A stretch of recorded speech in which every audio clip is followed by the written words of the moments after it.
everyone, my name is Jess and welcome to our ATAR Notes lecture for today. Today we're covering QCE Business Units 3 and 4.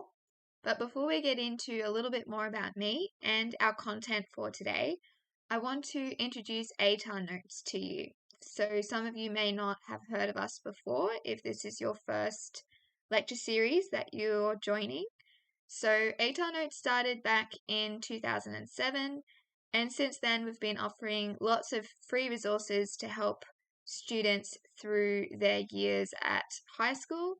So the lecture series is just one of our offerings, and in a minute you'll be able to see all of the different other things that are out there that you can access to help you not only with business but also with all of your other subjects as well. So let's have a look. I recommend that you go to our website, atarnotes.com, and you can sign up there and get access to all of our resources. So in addition to lectures, we also have online Q&As, videos, articles, newsletters, and study notes. So lots of downloadable resources, lots of video resources, all the different formats that can help you with any subject that you feel like you need a little bit of guidance for. And we also have a new offering called ATAR Notes Plus, and I encourage you to have a look at that as well. You can see here on the screen that we've got the example of some of the study notes that you can get access to. One of them is actually for business, and that's actually one that I wrote myself for QCE Business. So if you access ATAR Notes Plus, then you can get all of these different resources as well as many other things as well. So as I said, my name is Jess, and a little bit about me. So I graduated in 2020. It's been a few years now. And I'm currently studying communication and journalism at the University of Queensland. I have just finished my third year of that, but since it's a dual degree, that means it's 4 years, so 1 to go. In year 12, I got a business score of 95, and I love reading and writing. So the humanities kind of subjects were for me at school. So business, accounting, legal studies, and English as well was my favorite. Okay, let's get stuck into what we'll be covering in today's lecture. So first of all, something that's really important throughout business in year 11 and 12 is your environmental factors. So we'll have a look at those to start with. Then we'll go through a range of content that you'll need to know. This lecture and all of the lectures that I do follow directly from the syllabus. And we'll also be looking at the analytical tools and the evaluation criteria that you'll need for exams and assignments this year. And also having a look at your IA2 and finishing off with some tips and advice for you moving forward. So this lecture is based on Unit 3, Topic 2, which should be what is potentially coming up for you at school. Different schools have different arrangements with the way that they structure the units, but for most of you, this will be the next thing that you'll be covering next year. So to start with, environmental factors. Now in this unit, you'll need to be able to describe business facts and characteristics relating to businesses in the maturity stage of the business life cycle. In year 11, you would have gone through the other phases with the startup phase and the growth phase. You may have also looked at the seed phase to start with as well. And we've now extended beyond that and we're at maturity, the peak of where a business is up to. So this requirement in terms of environmental factors includes internal and operating environmental factors, And that's specifically related to those factors that are impacting marketing and operations, and also the macro environmental factors. So you can see here we've got a bit of a diagram to remind you of what each of these are. So in our internal, which is the inside, you've got owners and managers, employees, organizational structure, and organizational culture. So I like to think of environmental factors as making up a bit of a house of some sort. So you could think of it even as just a business itself. You've got what is inside the business. Logically, you're going to have employees, you're going to have the structure of the business itself and those who own and manage it. The operating is going to be the way that that building, that foundation functions. So you can think of it as the walls and the structure of it. So customers, competitors, suppliers, it's that environment that the business sits in. And you've also got the macro as well, which is even broader. It's all of those outside things. So you can remember this using the acronym STEEPLE, which is one of your analytical tools as well, the STEEPLE analysis: socio-cultural, technological, economic, environmental, political, legal, and ethical. Okay, now let's have a look at some examples to give us a little bit more insight into these different categories. So an example for internal, and this relates to both organizational structure. So in terms of internal, it relates to organizational structure, and in terms of operating, it relates to customers. So Medibank. And so in 2022, they had a 2-month review, and they decided to change their organizational structure. So this is related to that idea of the internal factor there. So they had a flatter organizational structure. That's the decision that they made in terms of what change to make. And they also had some new leadership positions and fewer positions as well in other areas. They got rid of 118 other positions. So that's simplifying that structure to increase efficiencies and things like that.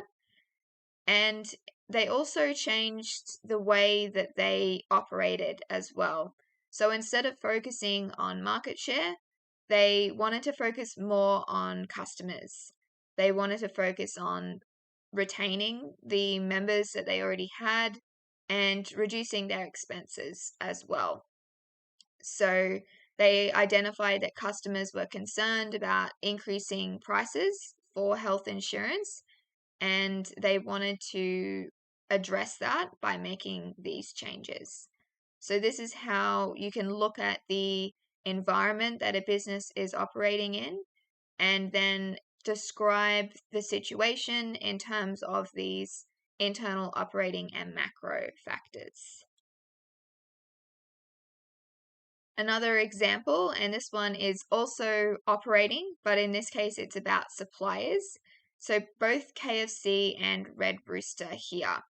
Now, we probably are all familiar with the lettuce shortage that we had not too long ago now, and that happened in both New South Wales and Queensland because of the floods, and it impacted different food chains in terms of the way that they were able to present their usual menu because the lettuce was no longer available. So both KFC and Red Rooster had to change their operations in terms of making menu changes. So lots of them went for cabbage instead as an alternative.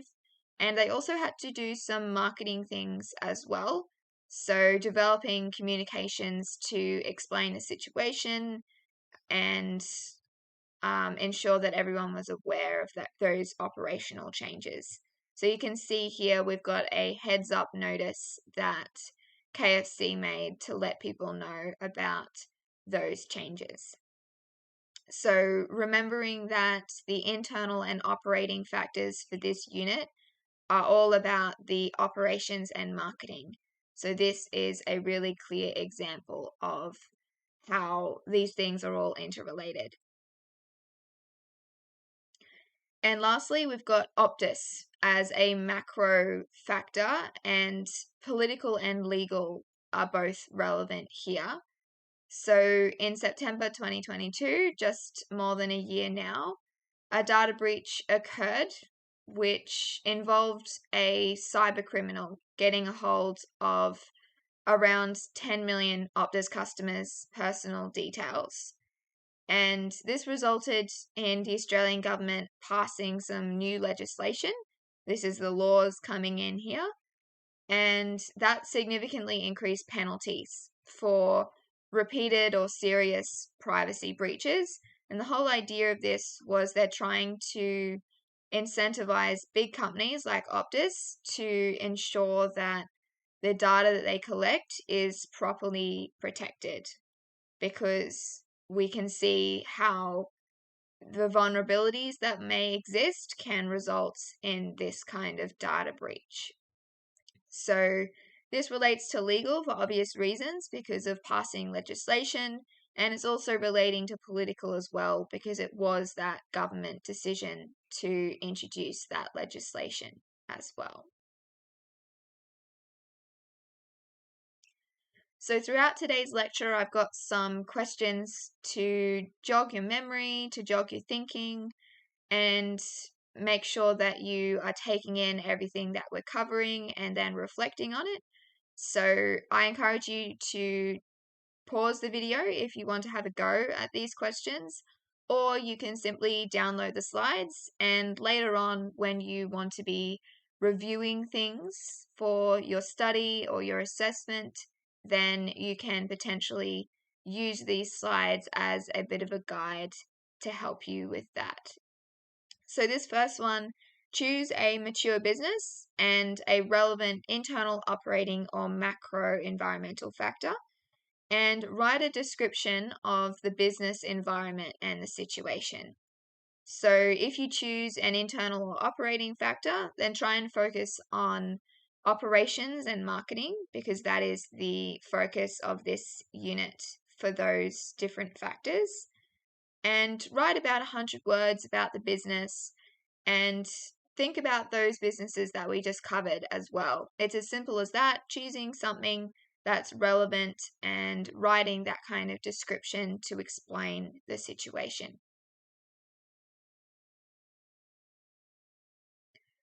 Okay, now we're on to the rest of the content that we're covering today. So first of all is integrated marketing communications strategies.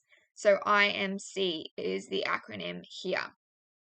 Now this is, as the name suggests, a unified promotional method, and it's going to involve a range of different communication platforms. They're all joining together and working together to support each other. That's this whole idea of integrated, is that it's all together and in support of one another. It's a long-term and customer-centric marketing approach, and it's all about consistency and optimizing the influence that the communication has in terms of getting the results that the business is looking for. So we've got a whole bunch of examples here. So you can use any number of these as part of an integrated marketing communication strategy. Mobile marketing, emerging avenues like AI is a huge one. Print media and direct mail is more traditional. You've got public relations, sales promotion, social media, web ads, and search engines, and lots more as well. Now, 4 IMC strategies that we're going to look at include recognition, relevance, reward, and relationship. So the 4 R's. Before we get into looking at each of those in turn, though, let's have a look at an example of a business that's used a IMC strategy effectively. So Coca-Cola in this case. they have the Share a Coke campaign, and this involved using multiple digital and traditional channels that all supported one another as part of the campaign. So TV commercials, and then also social media, cinema, outdoor, and experiential activation as well. So not only online, not only on TV, but also physical as well. So cinema, outdoor, and actual activations as well to get people involved. And they allowed people to create personalized cans at Coca-Cola kiosks. And so that is another idea of having that physical presence as well. And they allowed them to gift a personalized virtual Coca-Cola can through social media. So this is creating this idea of accessibility. You've got an offering for people who can make it to these physical places where they can create a personalized can.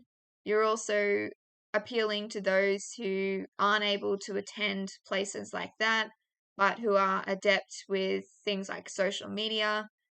They're allowing for personalization, so it's appealing to people in that way. Using people's names is something that is going to make people feel a bit closer to the brand and the campaign.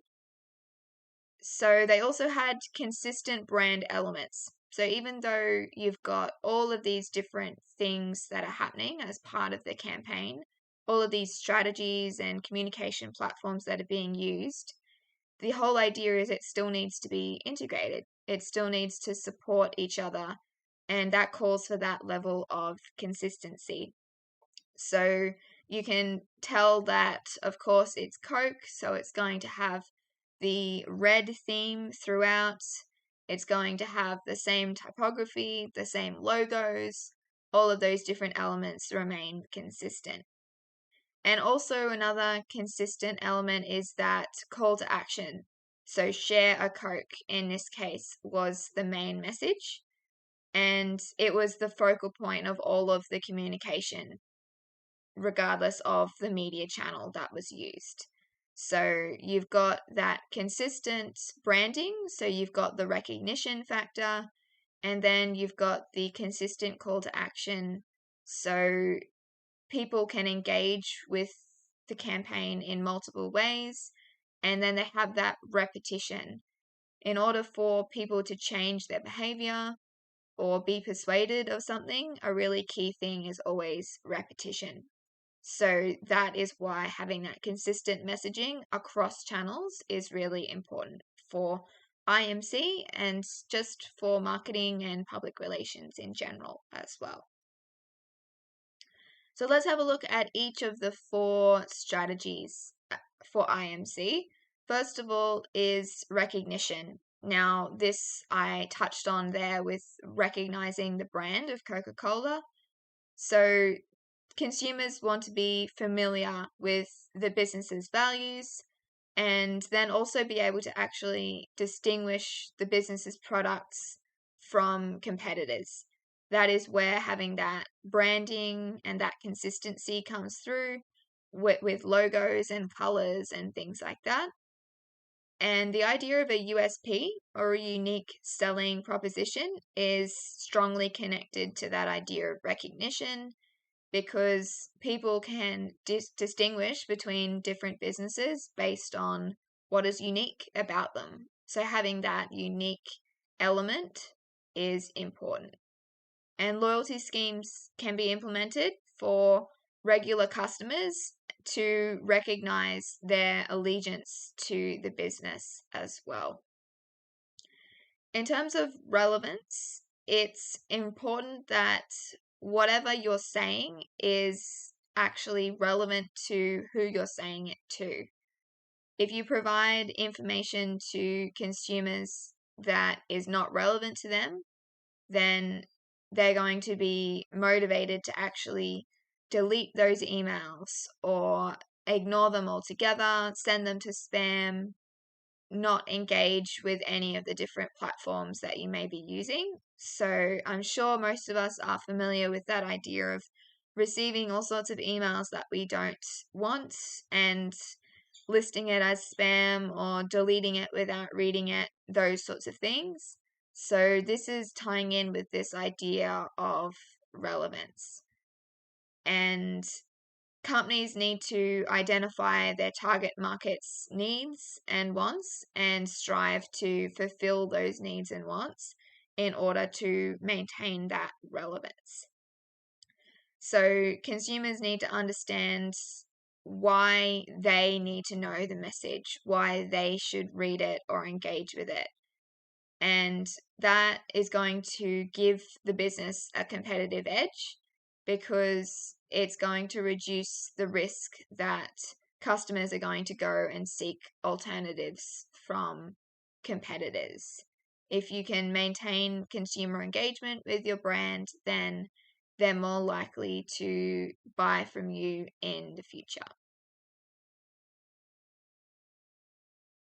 In terms of reward, this one is pretty self-explanatory. So consumers need to get some kind of benefit from engaging with a business's messages.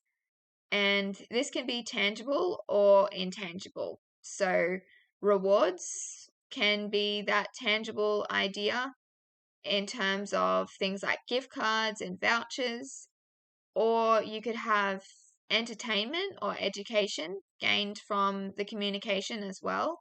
That's more of an intangible thing, because it's that sort of that benefit that they're getting that isn't just a monetary thing, it's a skill thing or an enjoyment thing. And it's important that every piece of communication is going to present some kind of reward, because otherwise you're going to lose engagement with the communication that you're using. So, for example, on social media, we don't just see constant promotion of things without some kind of incentive for us to be looking at it or engaging with it. So, different companies are going to hold free giveaways, or they're going to have discounts if you subscribe to something or if you like something or comment or things like that. So you're asking for engagement with your messages, and in return, you're presenting some kind of reward as well. And relationship is the last one. And this is all about having that rapport between a business and its consumers. And this is about maintaining the communication in order to have that relationship. If you don't communicate regularly, then the consumer isn't going to feel very close to you. They're not going to feel like they have much of a reason to stay loyal to you. So having that balance between regularity and, I guess, spam kind of messages. You don't want things to be too regular in terms of your messaging, because oftentimes that will result in people unsubscribing or ignoring because you're going overboard with the messaging. But irregular communication is also the flip side of that, where you're not making enough of an effort to engage with those consumers. Next up is relationship marketing, and this relates pretty closely to what I was just talking about, because relationship is part of that IMC structure as well. In terms of relationship marketing, though, it's a form of marketing that's prioritizing retaining existing customers instead of just continually attracting new customers. So you want to create those lasting relationships to get customers to stick around. And that is going to mean that you don't need to be constantly pumping resources into trying to attract new customers, which some would say is a little bit more tricky than just retaining who you've already managed to get especially when you got hostile competitive industries, that can be really tricky. So the whole idea is fostering consumer loyalty, repeat purchases, and then customer referrals as well. If you do manage to retain existing customers, then that can actually help you with attracting new ones as well, because they will have that idea of word of mouth. They'll recommend you to other people. They'll do reviews that will shed you in that positive light. So that is where you can have this flow on effect of just focusing on current customers. And this is a long-term strategy, and it's going to achieve efficiency and cost effectiveness as opposed to pumping, like I said, resources constantly into finding new people, because there's only so many customers out there. If you're constantly losing people, then it's going to be hard to then gain people, because those people who are looking for different options are going to think, why is it that the company can't attract and retain customers? If customers are leaving, then there must be a reason for that. So there's a bunch of strategies here as well.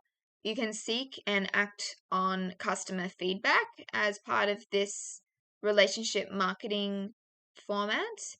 You can also have loyalty programs to get people to stick around, and that can involve discounts. It can involve anything that's going to get people to keep coming back in order to have those rewards and benefits that they'll get. Integrating consumers into social media posts is a big one with user-generated content, and maintaining that idea of communication, like I said earlier, that idea of balance between too much and not enough. Quality products and customer-focused service. So that is the crux of a business. You just want to be offering something that's of value, and that's going to incentivize people to stick around as well. So let's have a look at some examples of good relationship marketing. First up is Starbucks. So Starbucks has a loyalty program, which is one of those examples we just saw, and it provides members with access to exclusive offers, invitations to different events, and then access also to free drinks. So it communicates with customers through emails regularly, and customers are encouraged to submit ideas, requests, and feedback because they have a dedicated website for that. So you can see a few of those strategies we just looked at are being used here. We've got loyalty programs, we've got rewards, we've got feedback and acting on feedback, and then also we've got this idea of user-generated content and integrating customers into social media. So they seek out different stories from customers, and they feature those stories on their social media feed, and then also repost user-generated content as well. That's giving the person who generated the content to begin with some exposure, and it's also helping the business because it's showing that it does have that relationship with customers. It's establishing this kind of reputation that is then going to attract other people to the business as well. GoPro has a similar idea focused on the idea of rewards and user-generated content. So it's got a program called GoPro Awards, and it's giving the opportunity for GoPro users to use their products, get photos and videos, and then if they win the award, then they receive money and discounts and gear, and then also that global exposure on GoPro's social media in return. So various things that can all be used together to incentivize this relationship maintenance for customers with a business. So, next question. Describe integrated marketing communications and list the 4 integrated marketing communications strategies. So, whenever you're doing these sorts of things, also try and think of examples as well. If you can remember different examples that either we cover in the lecture or that you can think of yourself, then that is going to help you remember things and understand things better as well. Because sometimes it's those real world examples that we identify with more than just all of these words and all of this content that can get a little bit overwhelming. And also, having examples is really key when it gets to doing exams. Unit 3, Topic 2 is an assignment rather than an exam. But for your external exam at the end of the year, you'll also want to have some examples up your sleeve of different concepts. And so it's good to get into that habit of remembering those examples throughout the year.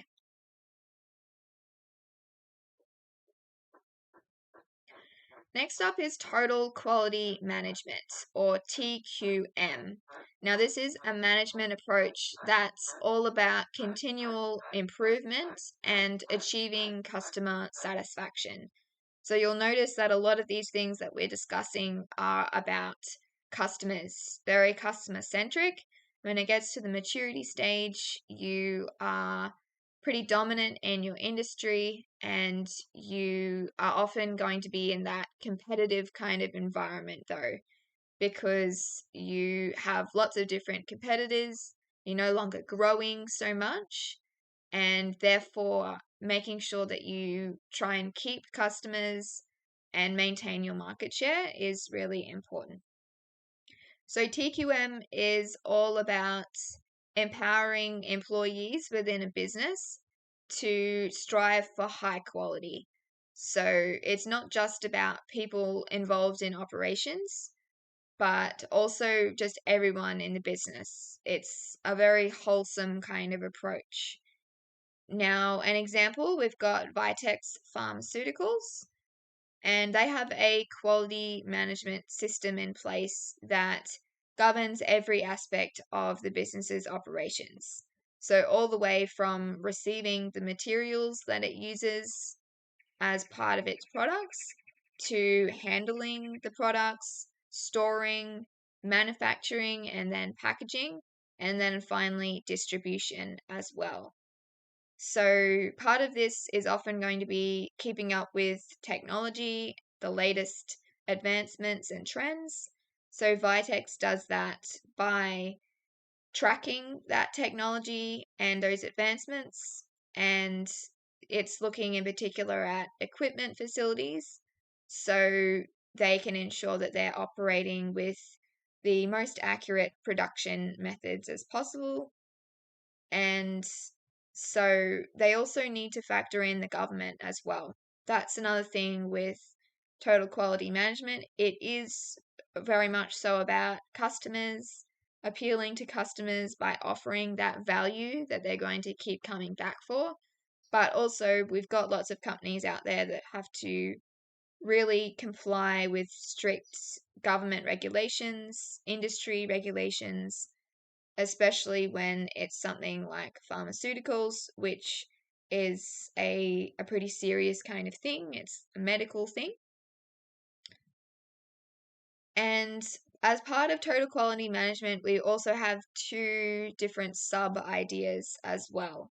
We've got quality control, or QC, and quality assurance, or QA. So we've got to make sure we understand the difference between these because they do sound very similar and it can be a little bit tricky to remember the difference.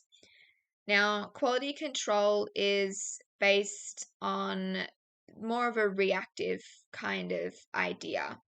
So it's about conducting tests and inspections of products to make sure that they have met those required quality standards without any sort of defects or issues present. So in this case, the product has already been made, and then you're checking the product retrospectively. So the objective here is to identify the issues and then guarantee that the products are compliant with those prearranged quality criteria. And it's reactive, so it can be expensive because if you continually have issues with the products that you've already made, then you're going to continually have to invest in fixing those issues. You've already made a product, and then you have to go back and put more time and money and effort into addressing issues and investigating issues as well, because it may not be a straightforward problem. Now, on the other hand, quality assurance is about proactively preventing any issues or defects from occurring in the first place. So, this is about having a series of processes to assure that you've got a specified degree of quality at each stage. So, like we saw before with Vitex, they have those quality management systems that are allowing them to ensure that every part of its process is meeting quality standards. Because if you only focus on operations, then you'll be looking at a product that's already been made, and you may have missed earlier signs that there were issues. So perhaps there's issues with supply, with storage or handling, or any of those aspects before it even goes into that manufacturing kind of stage. So having that process, that incremental idea where you're checking quality as you go, can help you to find quality issues as soon as they arise and address them as soon as they arise without needing to retrospectively go back and fix issues afterwards. Now, another total quality management example you may be familiar with is Toyota. So, Toyota is really big on this idea of TQM because it's following the principles of customer first, quality first, continuous improvement, and total participation as well. That idea that it's not just about people working in operations, but it's about everyone participating and achieving quality standards. So they've got this idea of lean production as well. And all of these principles are part of this TQM structure that it has. And they have actually been recognized with some awards in the past to recognize their TQM practices. Some of these are quite a long time ago, but they are pretty big awards to get. Question 3. Describe relationship marketing and include an example of a business that does relationship marketing well and explain how it does this well. So we looked before at GoPro and Starbucks for relationship marketing. So try and think of other businesses. Think about businesses that maybe you engage with yourself that you really like and how they may effectively do relationship marketing to keep you engaged and loyal to them as opposed to other competitors. Project management. And a project is a unique operation, and so it's intended to achieve a particular series of objectives. A project is not just a day-to-day activity, it's more specific than that. It's more unique than just what happens every day in the workplace. And then as a result, project management is just managing that kind of project. It's overseeing the operations to ensure that it's achieved and completed successfully in all of the given constraints. So it meets the budget and time constraints and things like that. So traditional project management consists of 5 different stages. You've got initiating, so starting off the project. You've got planning, which is thinking ahead, establishing that idea of what are the goals, what are the resources that we have to meet those goals, what are the deadlines and the budgets and things like that, executing the project itself, performing and controlling, and then closing. So, some examples of projects: you could be launching a new service, launching a unified data system, developing a new product, or having a marketing campaign. So these are the sorts of things that aren't just going to happen every day. They're far bigger than that. That's what makes them a project, and that's why project management is a whole field in itself. Now, there are a few different project management methods. We're looking at the waterfall method and the agile method. So, the waterfall method is a bit more traditional, and it's about phases that occur consecutively from beginning to end. It's a linear kind of model where you're going from one thing to the next. Whereas the agile method is a little bit more modern, and it's often used in fast moving business settings, innovative business settings, because of its flexibility. So it's more iterative. You've got frequent releases of things with incremental enhancements in every iteration. So instead of having one major release at the end of a linear kind of process like you would have in the waterfall method, you're releasing things incrementally, you're improving things as you go instead of having that final thing at the end. So having those frequent releases allows for identifying different problems with initial releases. It allows for collaboration because different people can get involved and give feedback and all contribute to improving what was made. Now, Vistaprint is an example of a business that has used the agile method. So originally, Vistaprint used the waterfall method for project management, but it found that teams were taking more than 60 days to transition from just the idea phase to product delivery. So that idea of linear, you're going from beginning to end, and it was taking a really long time. So they switched to the agile method and they introduced a bunch of different strategies within that. So collaborative boards, idea pipelines, daily stand-ups to share different ideas, that idea of collaboration. And as a result, it was able to optimize its business processes, and that reduced its lead time from 40 hours to 15 hours. So you can see how the agile method can allow for collaboration, allow for saving time, and then also as a result, saving money too.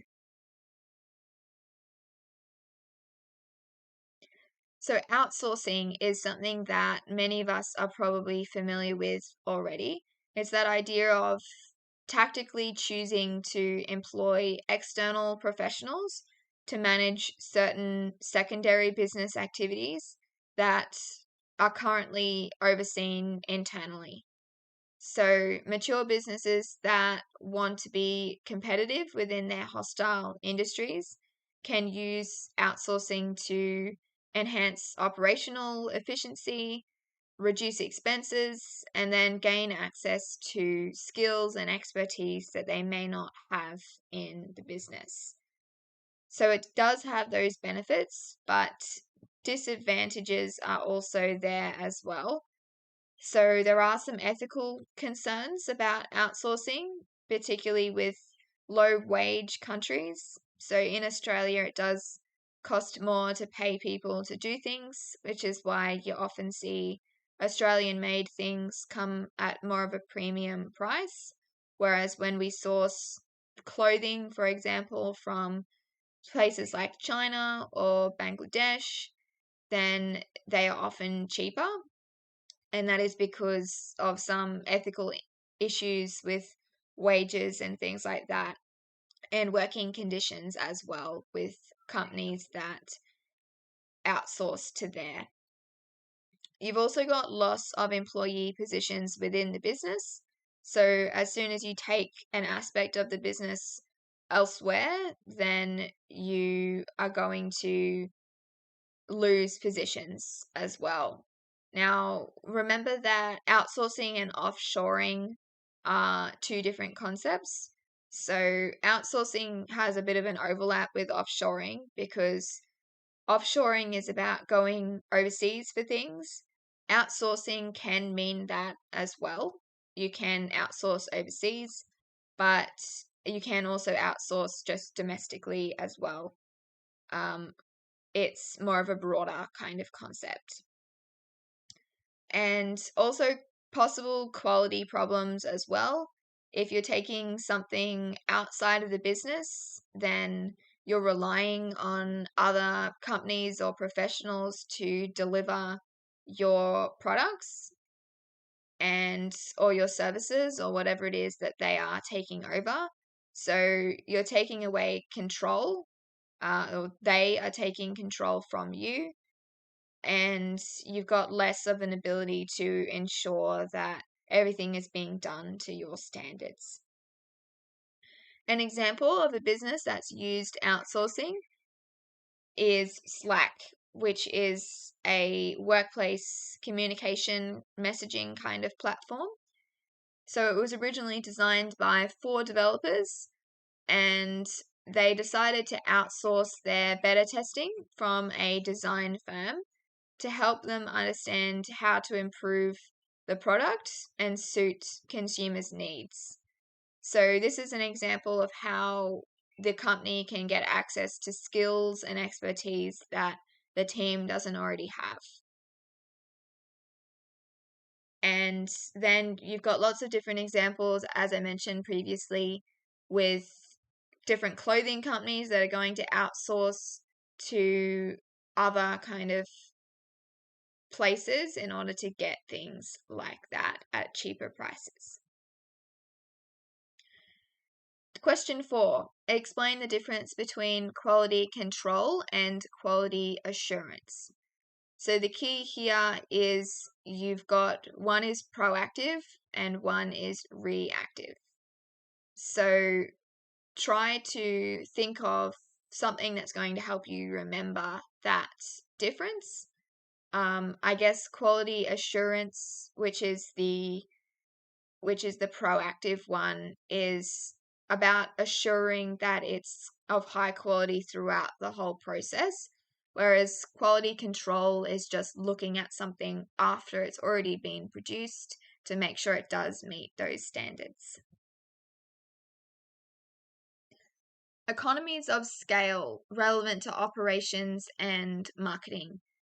So you may not have heard of this term before, economies of scale, but based on the name, you may be able to have a slight idea of what it could be getting at.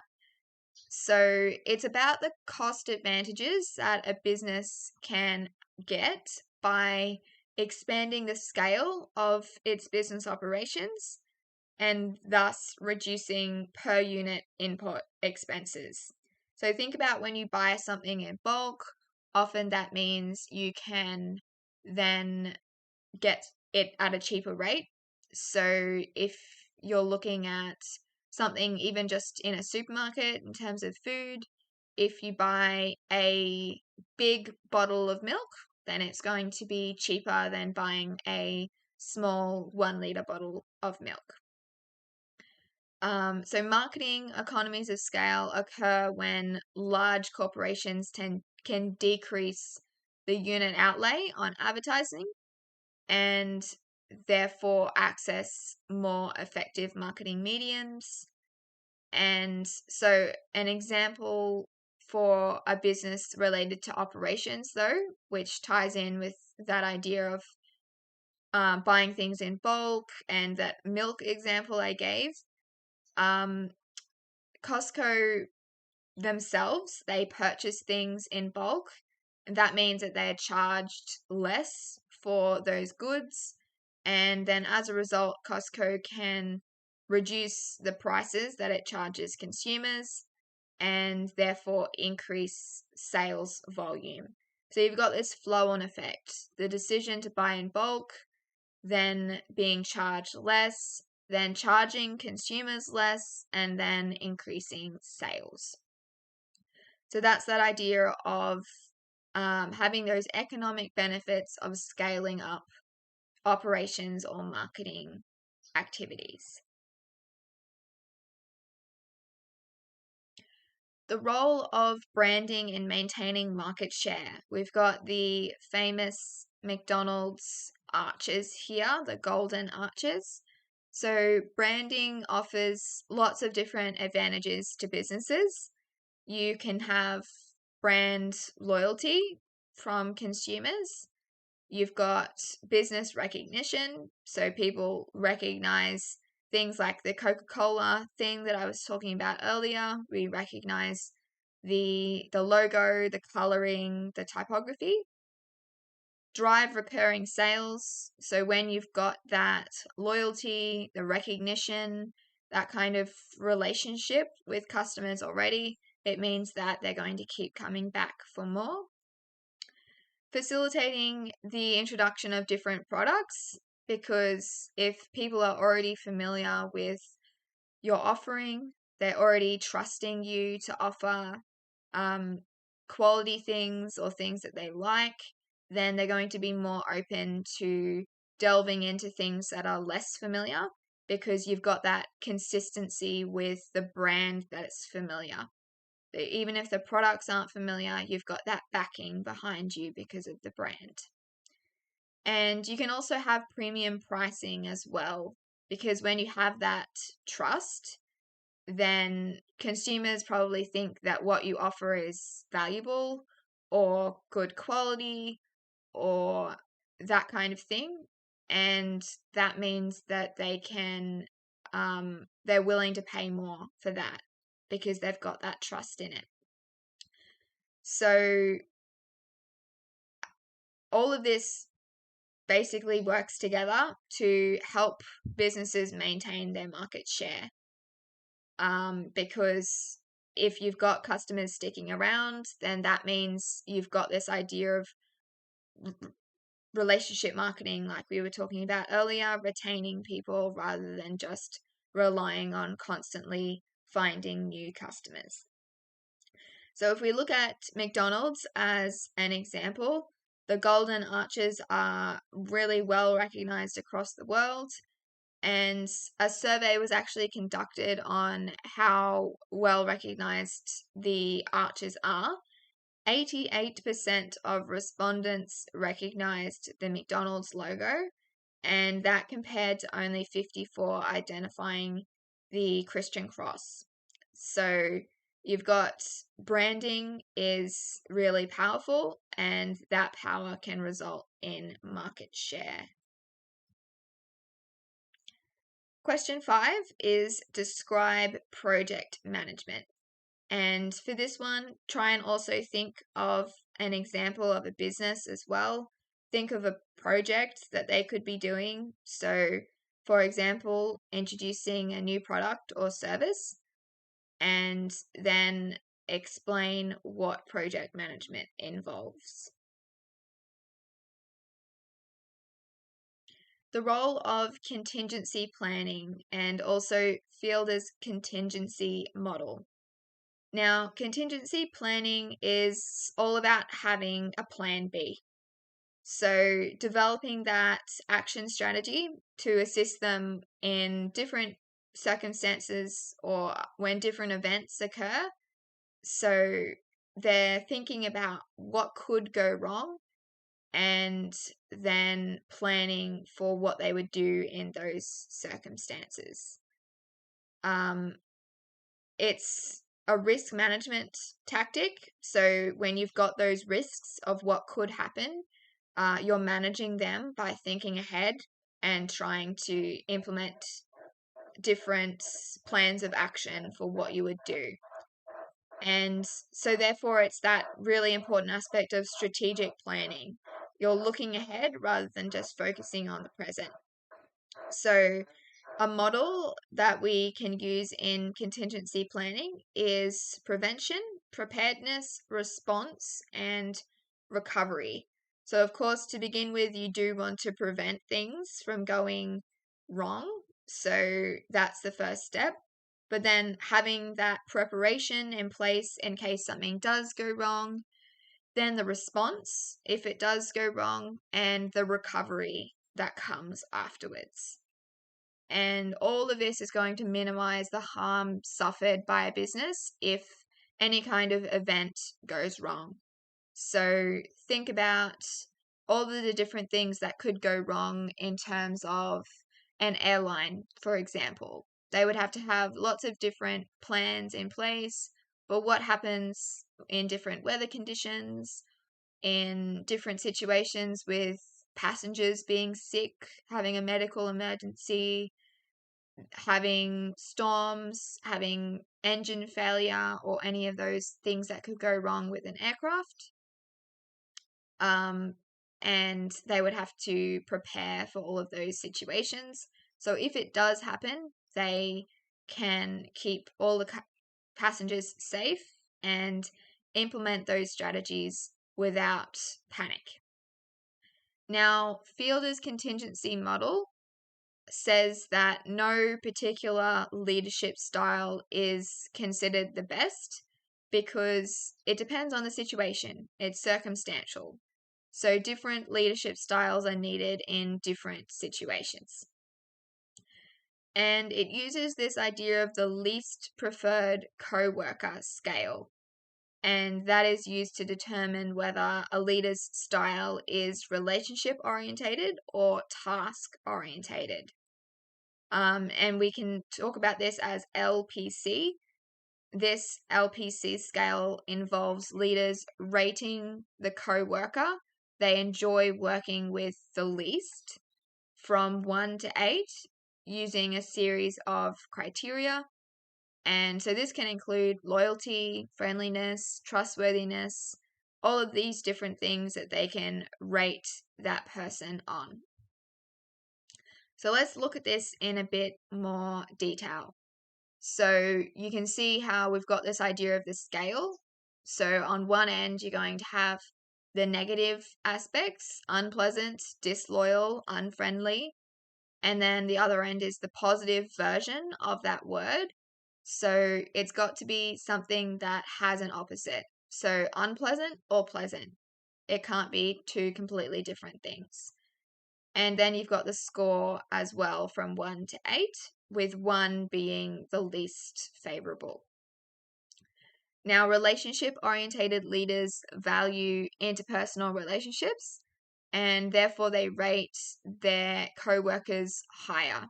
So they're rating their least preferred co-worker, so the co-worker they don't enjoy working with, but they want to maintain relationships because that's their value, and so they're more likely to rate that co-worker higher.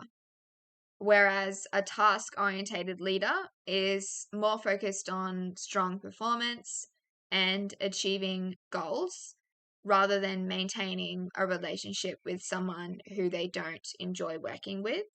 So they're more likely to score that person less favorably. So that's a pretty logical thing to remember. High LPC is relationship orientated and low LPC is task orientated. So there's 3 situational variables in the contingency model. So you've got leader-member relations, the level of trust employees have in their leader. You've got task structure, so how clear our tasks requirements are.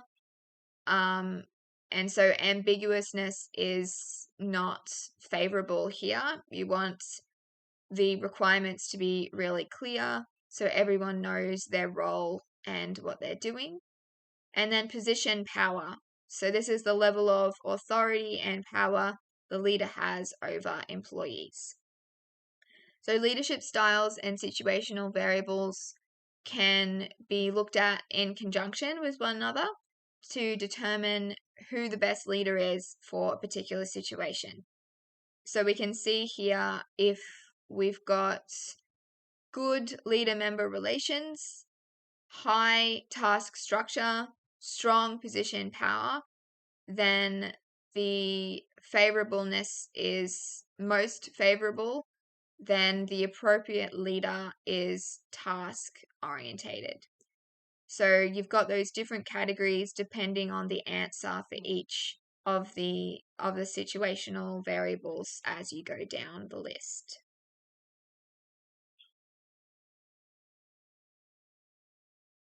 The role of emerging technologies in contemporary marketing strategies. This is really huge these days with AI now. So emerging technologies impact these strategies because things like data analytics, customer relationship management, and mobile communications are heavily technology based.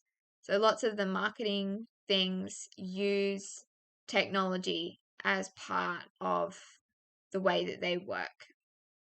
So emerging technologies have introduced new marketing techniques. So augmented reality, virtual reality, and mixed reality are examples of those. And also it's about data as well, emerging technologies and their link with data. So marketers can learn more about specific target markets, and this allows the business to identify the most effective marketing channels and then target specific demographics with customized ads and content. So the power of data is not to be underestimated because that's really important when it comes to marketing. You don't want to be sending out things and messages to the wrong people. If we think back to that integrated marketing communications idea we looked at the beginning, relevance was one of the ideas. And so you need to have that relevance, and data can help you achieve that. So an example of this, we've got some cosmetics companies. So Maybelline, L'Oreal, and Sephora. They have they've used technologies to create apps that allow customers to trial makeup and hair products in a virtual setting. So this uses AR in this case. And you can see with that photo there that the person in the photo is being shown without the makeup product and then with it as well. So customers could do this so they can trial what it would look like on them. And it's demonstrating the importance of emerging technologies in improving the customer experience and appealing to those who are adept with different technologies. So you're providing this service. People want to know if the product is suitable for them. Traditionally, we see it on a model of some sort, and we think it looks good on them because they've arranged it to look good on the particular person, but we're not sure if it suits us. And this AR, in this case, is being used to address that kind of gap that they've identified. Another example, which is quite subtle but clever, is Nike Land. So this is a virtual playground that players can explore. They can create avatars and build friendships within this metaverse. And it's a subtle strategy because the Nike Land players wear Nike products, so shoes, clothes, and accessories, and this is generating that exposure for the Nike brand.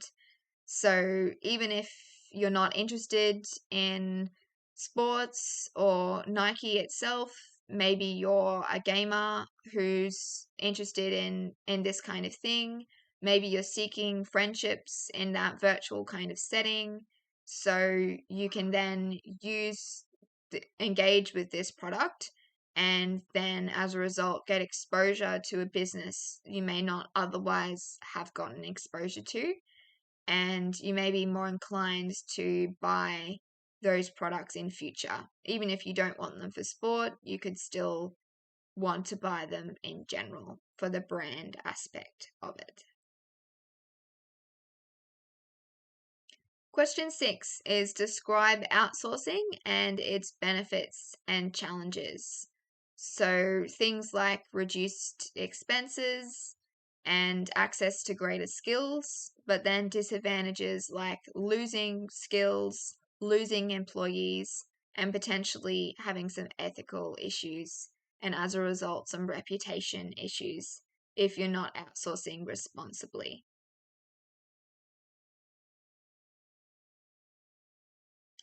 The role of research and development in operational and marketing strategies. So, as we all know, research is really important in everything that we do.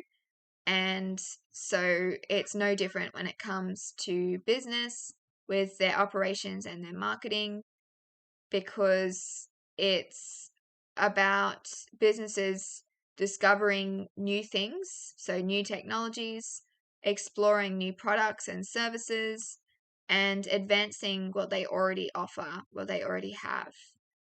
So they need to maintain their competitiveness, and this is a way of doing that by keeping up with others that are in those hostile industries. So, in terms of operations, you can have manufacturing efficiencies. Maybe you do R&D and that helps you learn about different technologies that you can use for automation and things like that. That's going to then result in manufacturing efficiencies. So you can see that link between R&D and operations. And then the same deal as well with marketing strategies. You can have a better reputation and get positive publicity as a result of R&D. Maybe you're looking into different ways that you can use marketing to enhance the way the business is perceived by customers.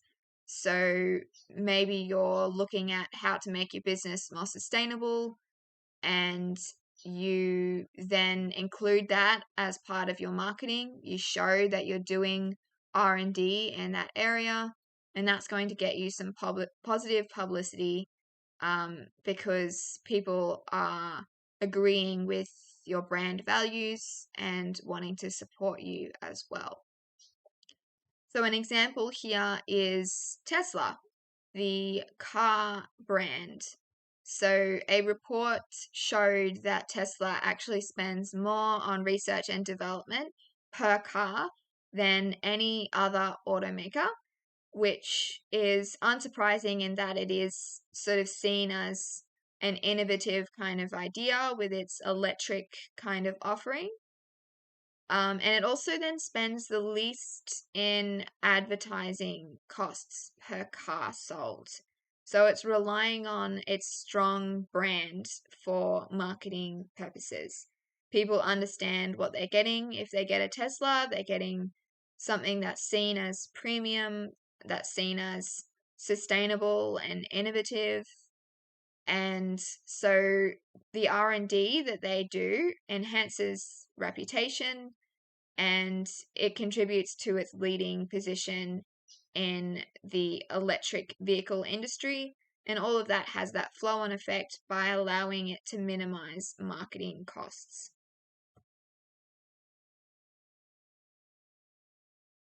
So, question 7, define economies of scale and provide an example of a business that uses this strategy. Earlier, we looked at Costco, but there's lots of other businesses that do that model of bulk buying things to then sell on at cheaper prices. And then also think of not only the operations side, but also the marketing side.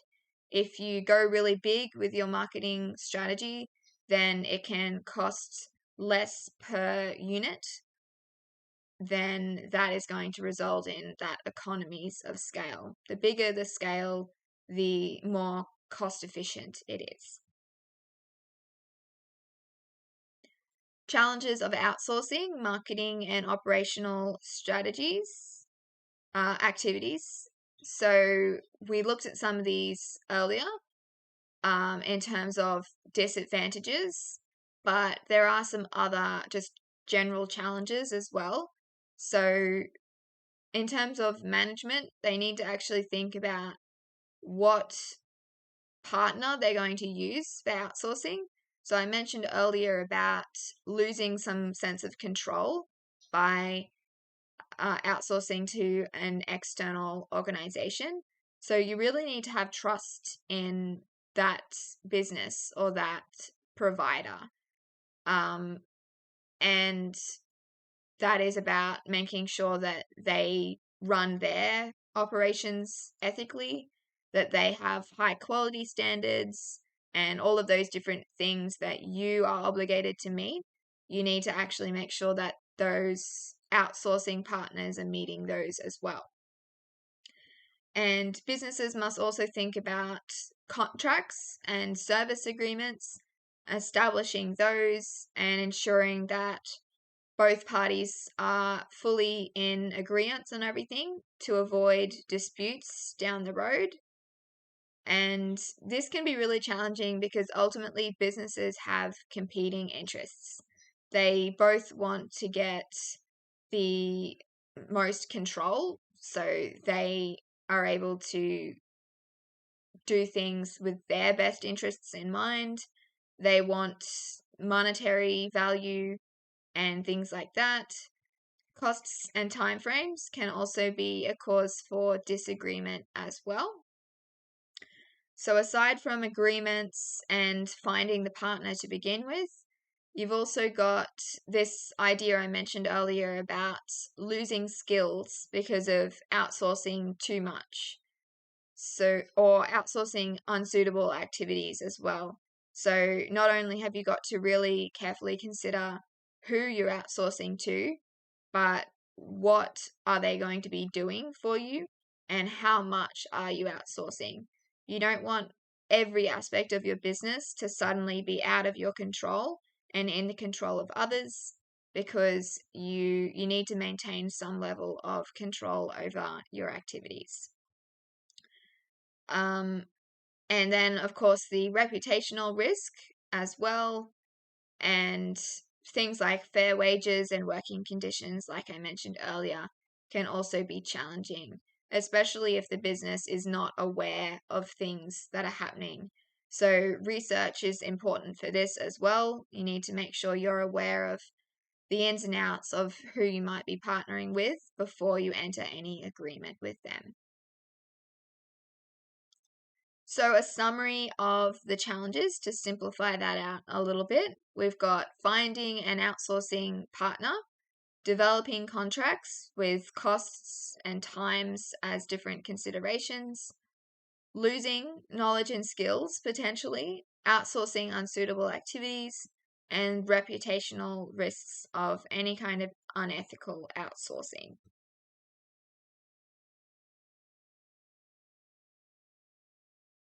So an example of a organization that outsourced unsuccessfully is actually Queensland Health.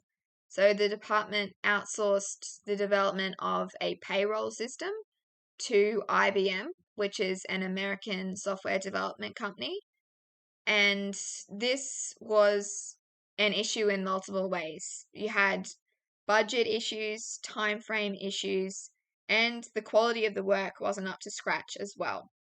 So the original budget was $6 million, but then due to technological challenges and delays, the cost was reevaluated 2 times. The first time to 27 million and the next time to $1.2 billion.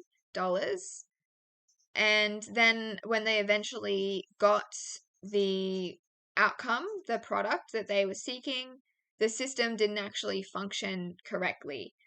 So not only did you have the delays and the cost blowing out, but you also had the issues that resulted from a poor quality system. So thousands of staff paycheck errors occurred as a result. And the Queensland government attempted to sue IBM, but was unsuccessful because of a waiver that released IBM of any liabilities. So the waiver would have been in that agreement that they had originally. So you can see here how that idea of coming up with an agreement, making sure that a lawyer is looking at it to make sure that your interests are served in the agreement, and that they don't have unreasonable kind of conditions, then that is really important to avoid these kind of legal ramifications as well. Challenges of operating in hostile competitive environments. So I've mentioned this idea of a hostile environment a few times already today. So what is it? It's a situation in which businesses actively compete against one another for customer attention and market share. And as I mentioned before, it's the maturity stage where you often see hostile environments. We've got a few examples here as well. Think about the supermarkets with Woolies and Coles. It's a really hostile environment there. And then Qantas and Virgin as well in the travel, air travel kind of space. So a major challenge in terms of operating in these environments is navigating those low profit margins. So a product's selling price is only a little bit higher than the expense that was incurred to manufacture or purchase the product and get it on the shelves or get it out there to customers. So this can create flow-on difficulties in terms of financial performance and long-term viabilities for the business because they might struggle to meet expenses. They may not perform as well as shareholders may expect them to, so they may suffer in that kind of way with less shareholder interest and investment and trust. Maintaining competitive pricing and high inventory turnover is really important to offset the low profit margins. But that is also another challenge as well. So this kind of ties in with economies of scale. If you're only making a little bit of money for every product or service that you're selling, then you need to sell lots of it in order to generate lots of little bits of revenue that then stack up to get you into a good position financially. So you can tell with Woolworths and Coles, for example, they have lots of different things with pricing where they compete against one another, especially recently with things like the cost of living crisis, where they're trying to show that they are decreasing prices to help consumers. And so that is a thing where they're trying to appeal to consumers, but they're also trying to get a one-up on each other. So marketing strategies and hostile competitive environments. Again, we can look at Woolies and Coles for this as well. So marketing strategies are really important in hostile environments because they're going to help the brand maintain its visibility and recognition, and that's going to then help with keeping the market share as well. So marketing strategies are going to counterbalance those challenges that we just looked at with operating in those hostile environments. So it's aiming to attract those consumers either away from competitors toward the business or just maintaining existing customers as well. So with Woolies and Coles, in terms of the marketing strategies, Woolworths actually lost customers when Coles launched its Little Shop collectibles back in 2018. But to remain competitive, it realized that it needed to do something in a similar vein, so it launched its own collectibles as well. So you've had lots of different versions of these collectibles now. There was a Little Shop 2. You can see here, we've got the Lion King collectibles. They've also had other different options with the Magic Garden and things like that at Woolworths.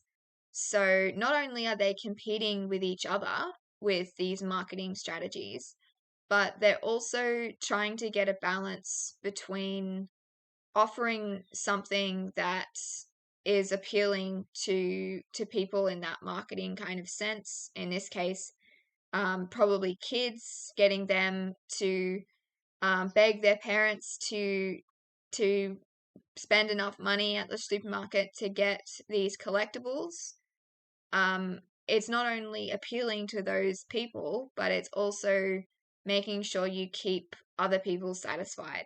So a big thing for these collectibles was the environmental impact of them. So they faced some backlash because a lot of these things are made of plastic, which people didn't think was responsible of the supermarkets. They got rid of plastic bags, trying to show their sort of sustainability, but then they went and introduced things like this. So with every kind of strategy, you've got to have a balancing act between the interests of different people, particularly in those hostile environments where it's important to keep performing consistently. Back to total quality management and long-term achievements through customer satisfaction. So customer wants and needs, and then by association, customer satisfaction form the basis of TQM. And so if you embed total quality management, then you're going to achieve customer satisfaction by guaranteeing the quality of products, and therefore promoting loyalty and referrals and then overall business success. Quality is something that is one of the key things that people look for when they're thinking about what product or service to choose. So if you have that reputation for good quality, then that's going to result in that sustained customer satisfaction. So an example here, we can also go back to Qantas. So it carries out programmed quality control inspections at key service stages to make sure that each process meets the different standards that they've set. And they have that minimal level of satisfactory quality for all the different stages. So similar to what we looked at earlier with Vitex Pharmaceuticals, they look at, in this case, production and the results in comparison to predetermined standards. And Qantas is known for not having had any fatal jet airliner accidents. So that, again, is something that they really can promote as part of their total quality management success. And that is going to keep customers coming back for more because they're satisfied with that quality and that safety aspect.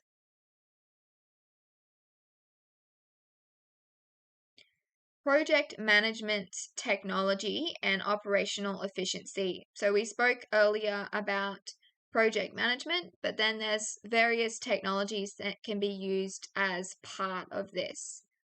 And that can result in those operational efficiencies for a business, and that can boost productivity and improve as well the different resource uses as well. So using resources in the best way. So for example, you can use project management technologies to centralize and facilitate communication between employees, and make sure that projects are completed according to the schedule and the budget. So some examples of project management technologies that can promote operational efficiency. You've got collaboration tools, project tracking tools, information gathering, scheduling software, and workflow automation. So there's lots of tools out there that businesses use that are that collaborative kind of space where people can see the tasks that need to be done, the deadlines, the different requirements. You can add things and assign jobs to people, and it's all that idea of centralized. So one place where everyone can go. There are also some other technologies that can improve operational efficiency by reducing the human involvement entirely.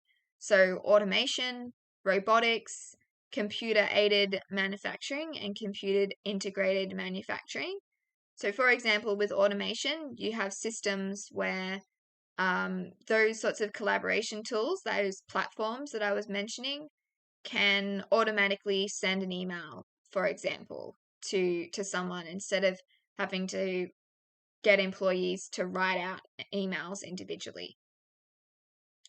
So if we look at an example is monday.com.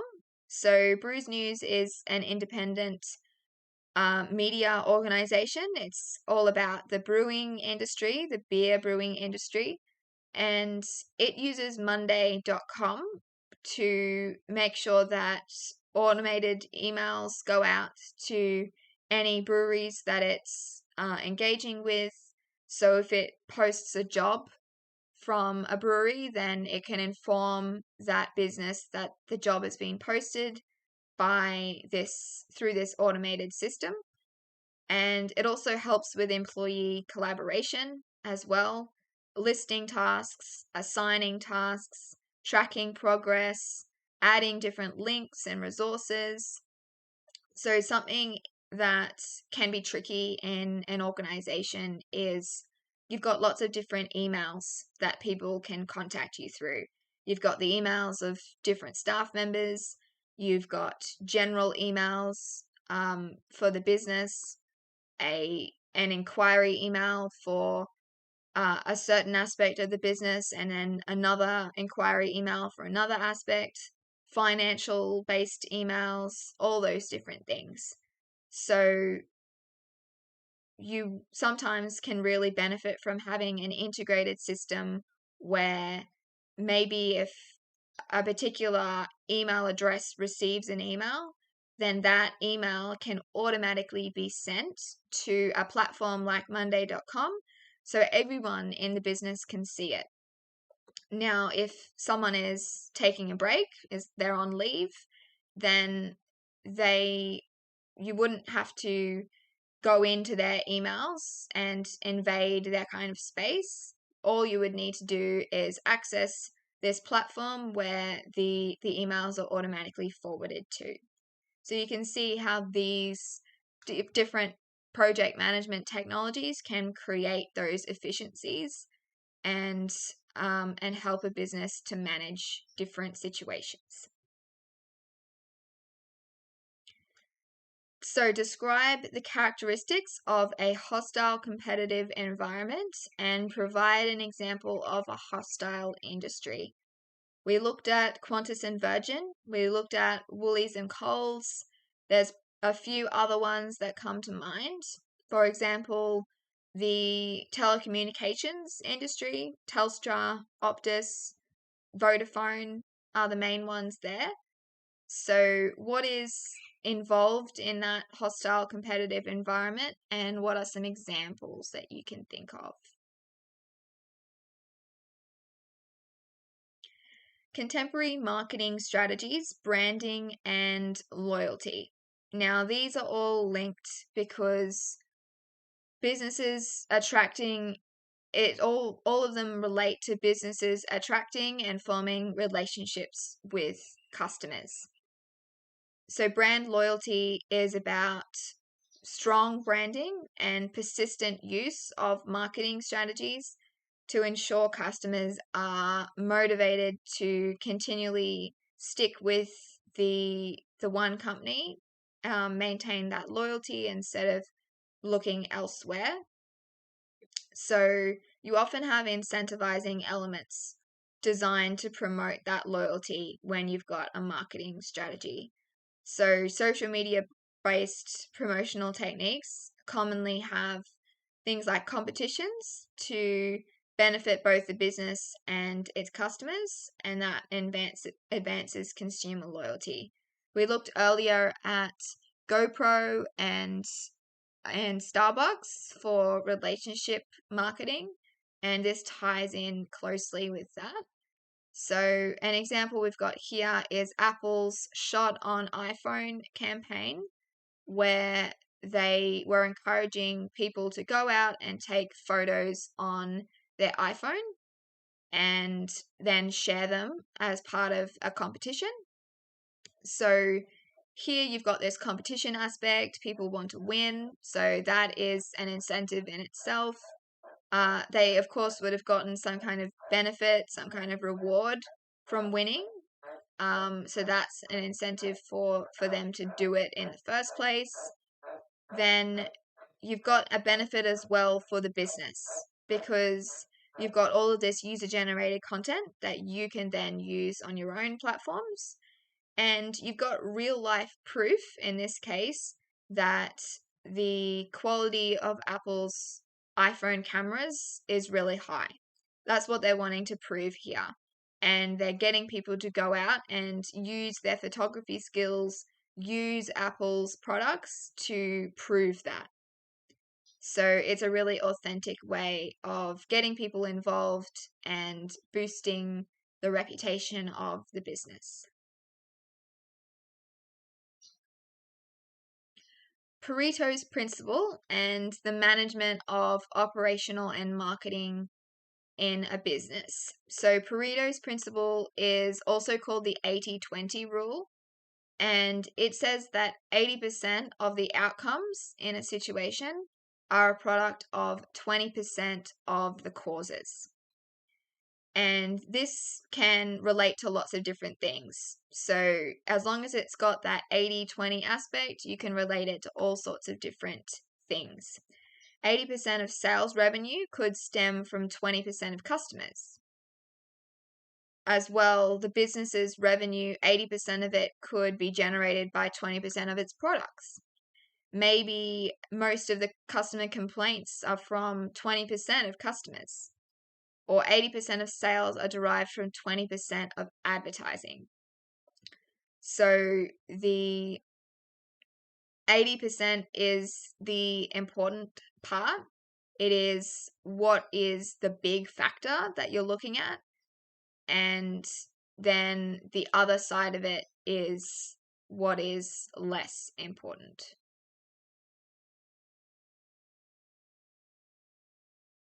So if 80% of a business's revenue is generated by 20% of its products, for example, the business is going to dedicate more resources to operational and marketing strategies associated with the 80%, the 20% of the products. And the other 80% of the products would be reviewed. So they could be changing those products to reflect what they've learned about consumer needs. They could be discontinuing those products if they find that they're really not wanted in the market. So as a result of all of this, the Pareto principle is interconnected with managing operations and marketing, because it's allowing the business to identify what products or services need to be allocated the most resources and what products need to be reviewed or discontinued.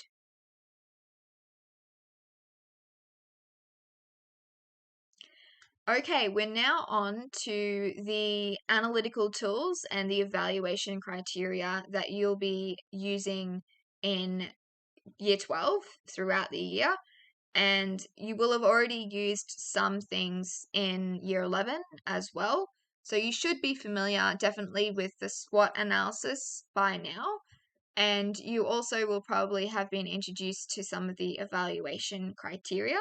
But we're going to go over each of these now. There are particular things that you need for the Unit 3 Topic 2 assignment.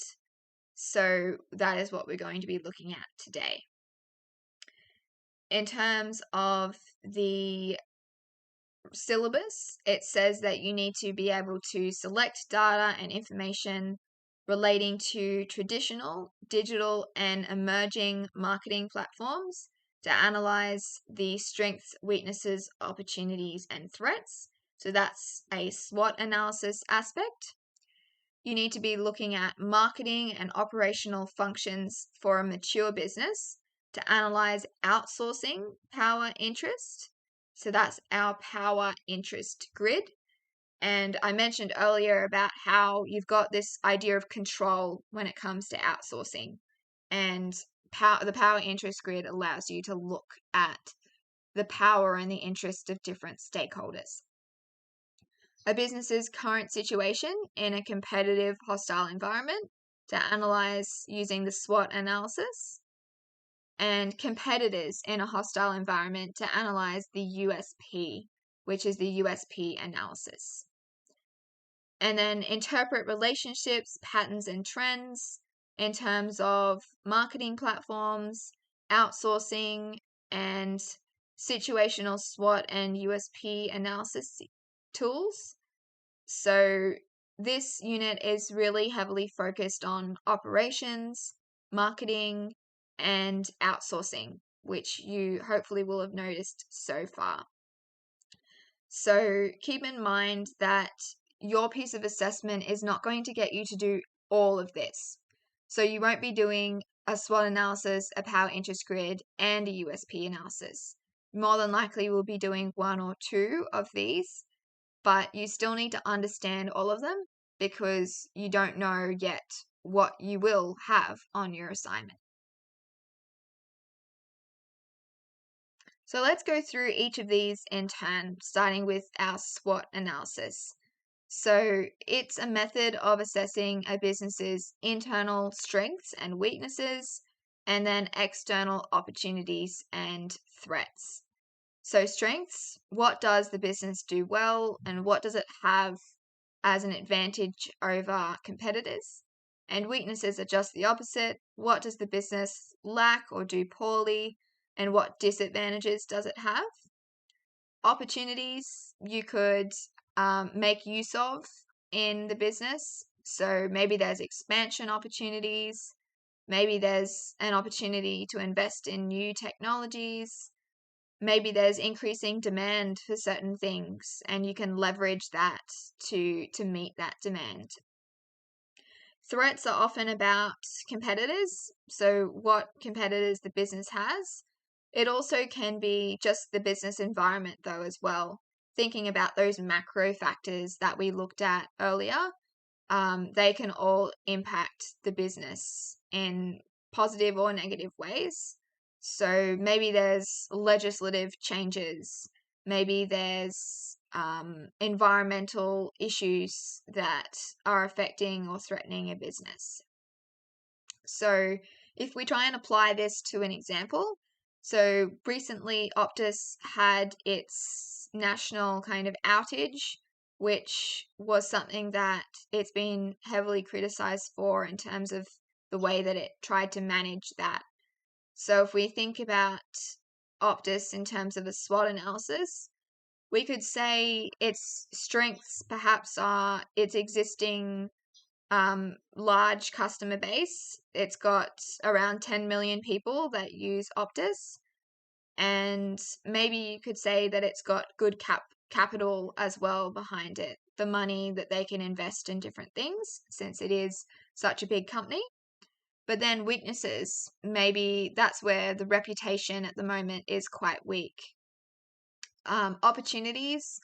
I know that they have their board is in Singapore rather than Australia.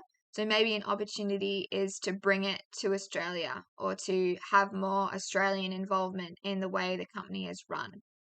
Maybe there's an opportunity to make it up to existing consumers to try and get them to stay loyal to the brand, incentives or rewards or something for loyalty.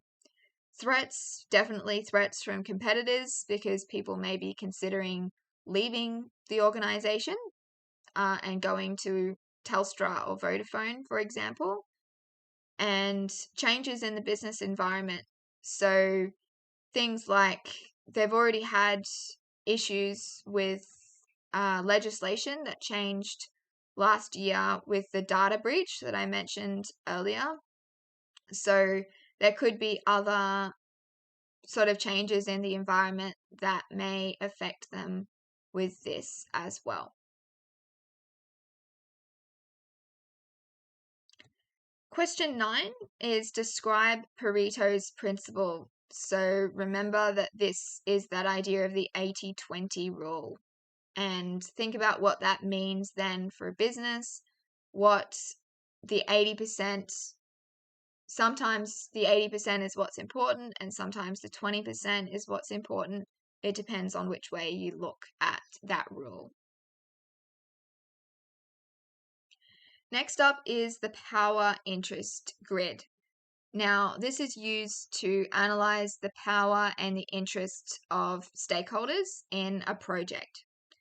So measuring stakeholders' power and interest gives the individual or the team leading the project insight into the level of engagement and communication that each stakeholder needs.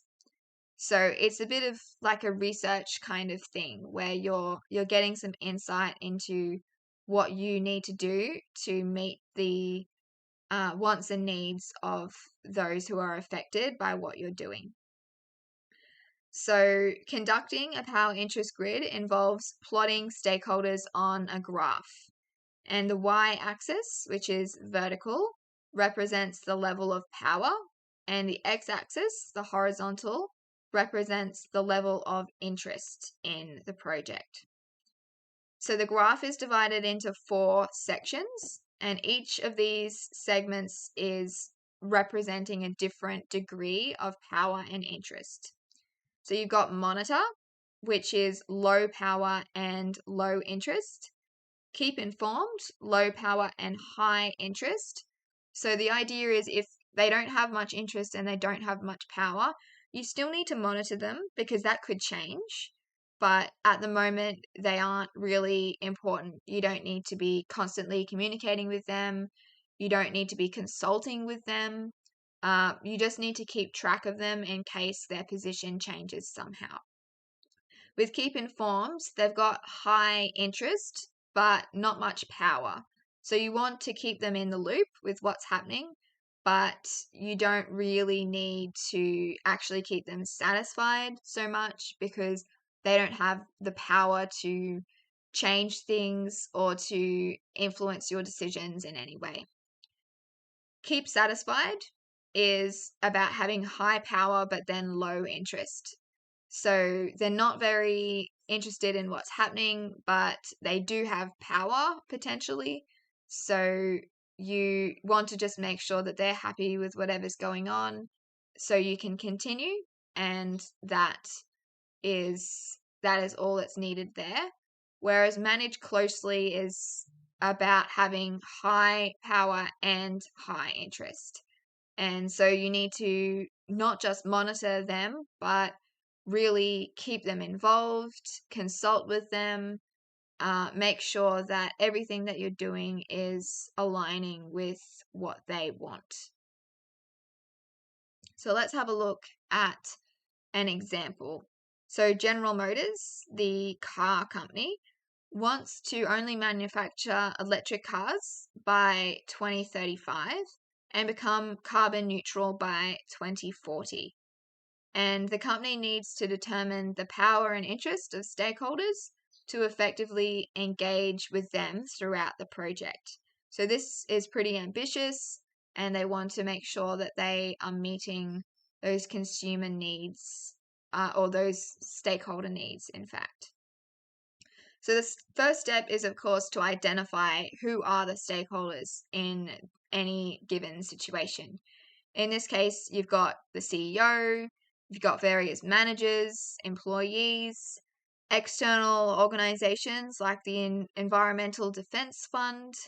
You've got fuel stations who would be losing out on money because all of these cars would be developed that are electric and that don't need their fuel. Electric vehicle charging stations, they would benefit from this development. Environmental activists and consumers, of course, as well. And step 2 is to plot the stakeholders on your power interest grid. You can see here how we've got those 4 segments I mentioned earlier. Now, the thing about plotting is you can think about it far too much sometimes.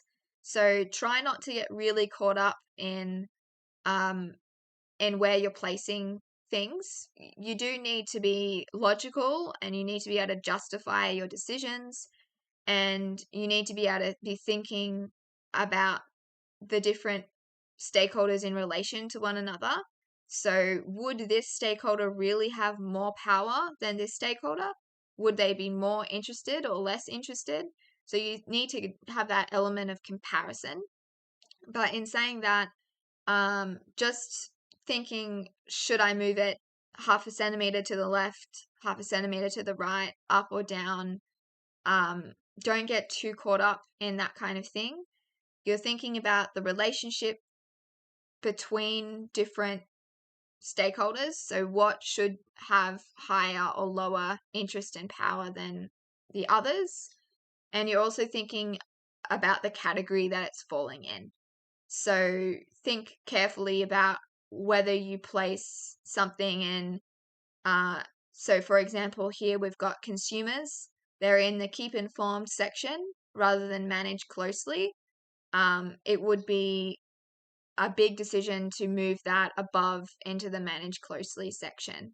So do think carefully about the actual section that it's falling under. And you can also decide that it deserves to be put right in the middle. You can put it right on the line as well if you feel that that's where it should sit.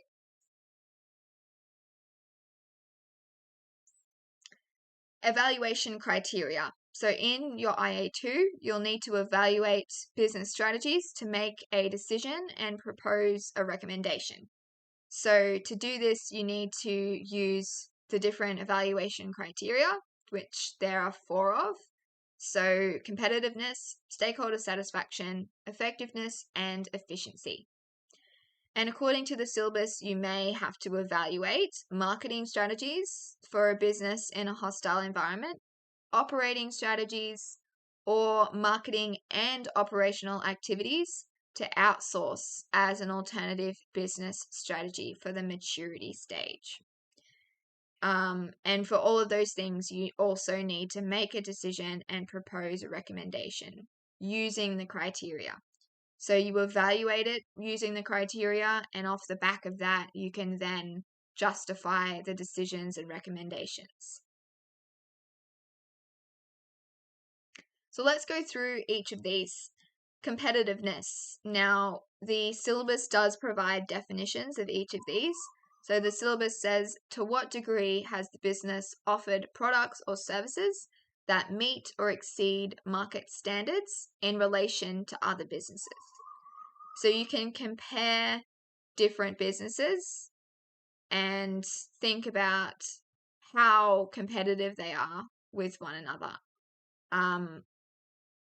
And then competitiveness can be measured according to lots of different things. So you can be looking at the 2 businesses in relation to their market share, the resources, the growth, the profit, intentions to expand, and the strategies that they use to drive competitiveness. With stakeholder satisfaction, it's to what extent has the business considered and managed stakeholder expectations in achieving goals or objectives. And remember that stakeholders are really broad. It can include customers, employees, investors, suppliers, and management. And you can look at this in lots of different ways as well. It could be customer-based growth, in which case it's likely that customers are satisfied and then maybe referring on other customers. Employee retention, keeping them around, shows that they're satisfied. And continued loyalty and funding from investors. Investors wouldn't be investing in the business if they weren't satisfied with the financial performance of the business. Effectiveness. To what degree has the business achieved goals or objectives, and to what extent has the business solved targeted problems? So it's relating to a business achieving its goals, and it can be applied to any kind of business strategy. Is it effective? So this is about doing the right thing, using the right strategy, and the right approach to things. Efficiency, on the other hand, is doing that thing in the right way. So to what degree has the business optimized its use of resources and application of processes to achieve those goals or objectives? So things like the time and the effort and the money that something requires indicates the efficiency of that thing. So you can be doing the right thing, but you could be doing it in the wrong way. An effective strategy that's done in an inefficient way. It can also be the other way around. You can be doing the wrong thing, but be doing it in quite an efficient way. And our last question for you to consider is about Kmart. So Kmart repositioned itself to target women and mothers and focus on fashion and homewares a few years ago now. And there are now lots of social media accounts dedicated to Kmart hacks. So describe the business environment, citing relevant environmental factors in your explanation.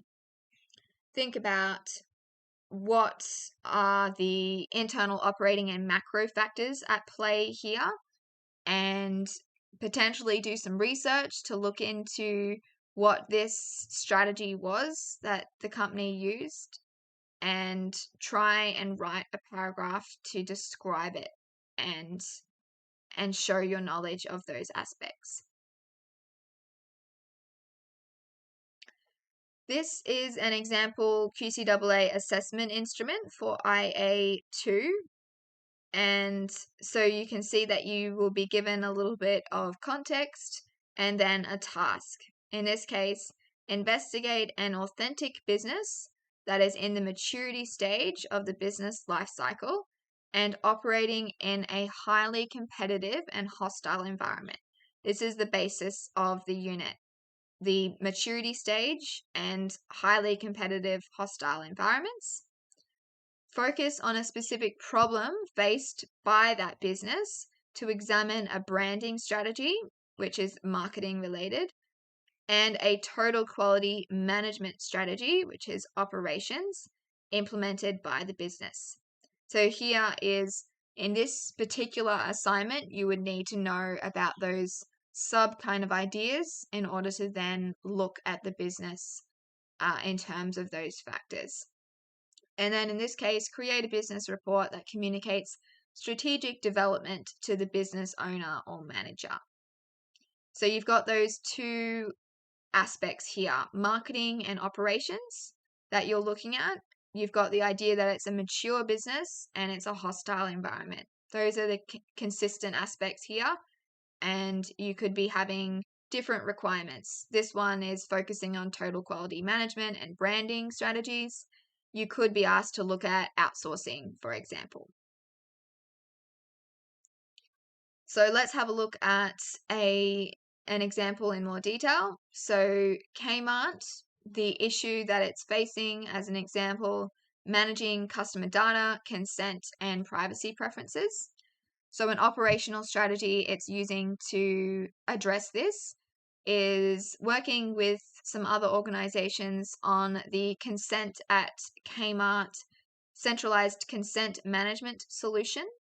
So this is a platform that collects and manages customer consent around the use of data for personalization, advertising, analytics, and all future applications.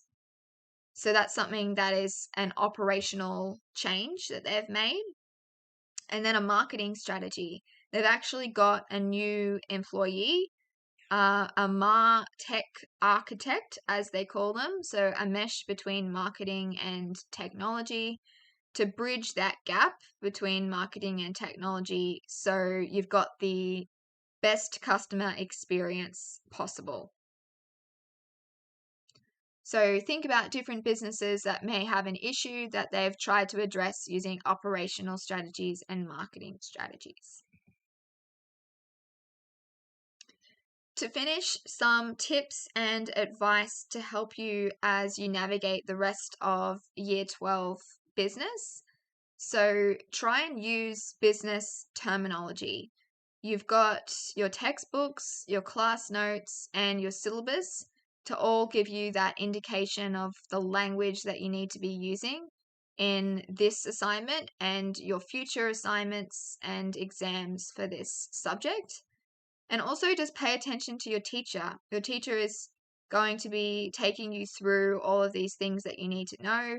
And within that, they're going to be using the different terminology that you need to then understand and use yourself.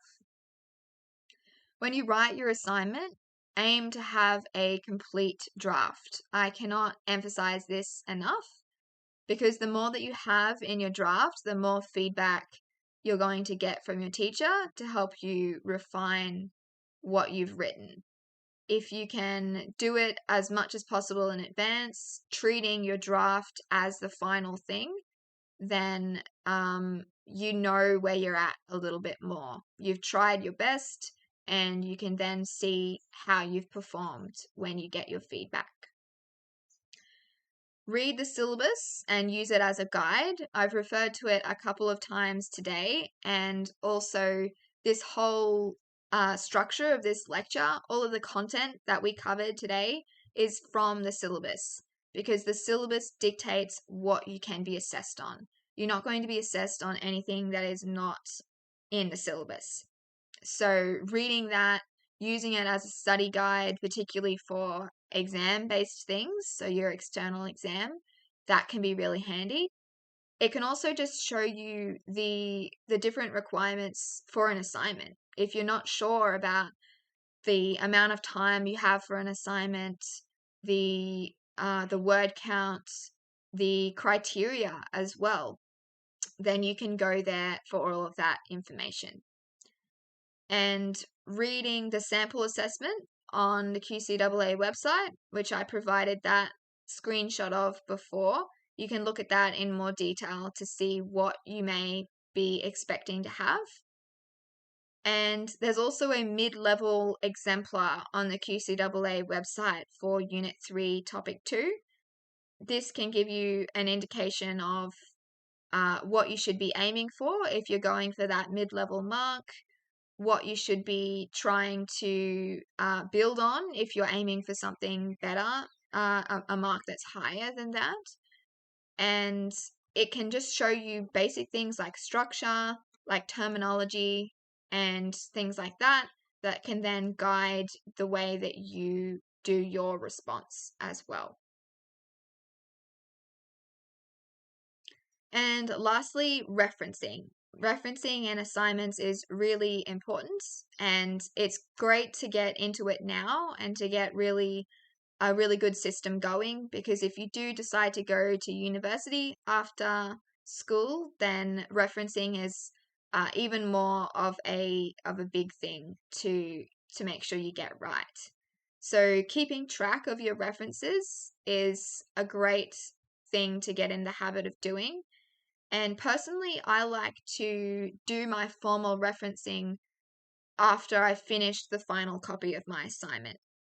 So you can see down the bottom there, I've got an example of what it would look like in the draft and what it would look like in the final. So first of all, you've got this idea of keeping track of references. So I use a coding system. I create a table, and you can just have a really simple table. It could just have a code with a letter or a number and then just the URL. Or you can include all of this other detail as well, like the date you accessed it and the author. It depends on whether you want to have to go back to the resource when you do your formal referencing to get this information, or whether you want to just get it there originally.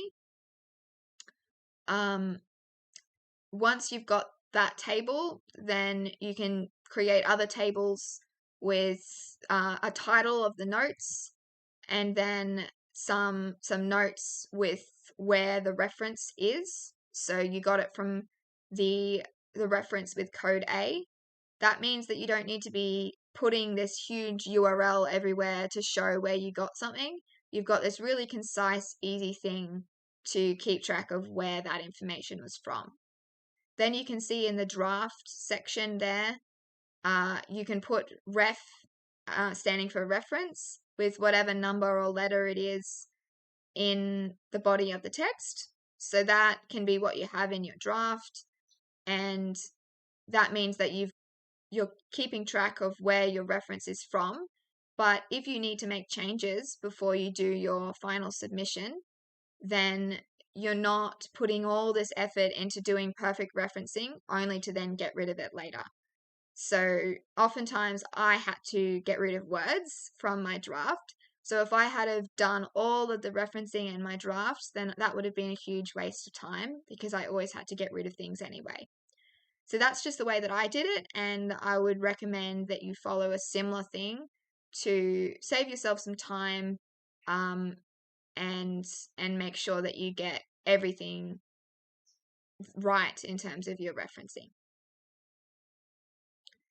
Thank you everyone for coming along to our business lecture today. I hope that it was helpful for you, and I hope to see you in some future lectures as well. Good luck with the rest of your studies. Bye everyone.